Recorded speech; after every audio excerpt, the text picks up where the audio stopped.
ইতিহাস ঐতিহ্যে ভরা উত্তরের শতবর্ষী বিদ্যাপীঠ কারমাইকেল কলেজে সপ্তাহব্যাপী সাহিত্য, সাংস্কৃতিক ও আন্তঃকক্ষ ক্রীড়া প্রতিযোগিতার সমাপনী ও পুরস্কার বিতরণ অনুষ্ঠিত হয়েছে।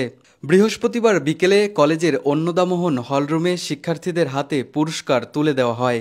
সপ্তাহব্যাপী তেলাওয়াত, হামনাথ, গান, নাচ, কবিতা আবৃত্তি, কৌতুক, দাবা, ক্যারামসহ নানা আয়োজনে অংশ নেয় শিক্ষার্থীরা। প্রতিটি ক্যাটাগরিতে ৩ জন করে মোট ১২০ জনকে পুরস্কৃত করা হয়। দীর্ঘ বছর পর এমন আয়োজনে অংশ নিতে পেরে খুশি শিক্ষার্থীরা।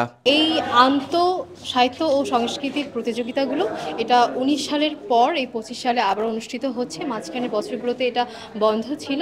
আমরা আশা করছি প্রতি বছর এটি অনুষ্ঠিত হোক। আমি চাই এ ধরনের অনুষ্ঠান কলেজে হোক, আমরা শিক্ষার্থীরা স্বতঃস্ফূর্তভাবে এখানে অংশগ্রহণ করতে পারবো। শিক্ষার পাশাপাশি এর বিশেষ কিছু গুরুত্ব রয়েছে। সংস্কৃতিকে টিকিয়ে রাখতে হলে এ ধরনের অনুষ্ঠান বহাল থাকা প্রয়োজন।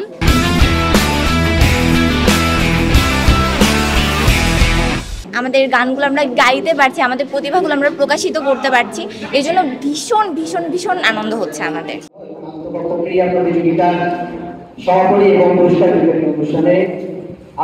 কারমাইকেল কলেজের অধ্যক্ষ বলেন, শিক্ষা, সাংস্কৃতিক ও খেলাধুলায় শিক্ষার্থীদের সম্পৃক্ত করতে কলেজে প্রতি বছর এমন আয়োজন অব্যাহত থাকবে।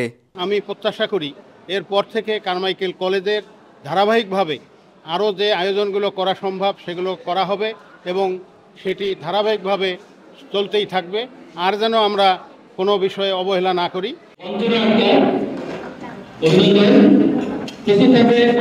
সাহিত্য, সাংস্কৃতিক ও খেলাধুলার সমন্বয়ে শিক্ষার্থীদের গুণগত মানোন্নয়নে এ ধরনের আয়োজন গুরুত্বপূর্ণ ভূমিকা রাখবে, এমনটাই মনে করছেন শিক্ষক শিক্ষার্থীরা। খুশবু হাসান রনি, কালের কণ্ঠ, রংপুর।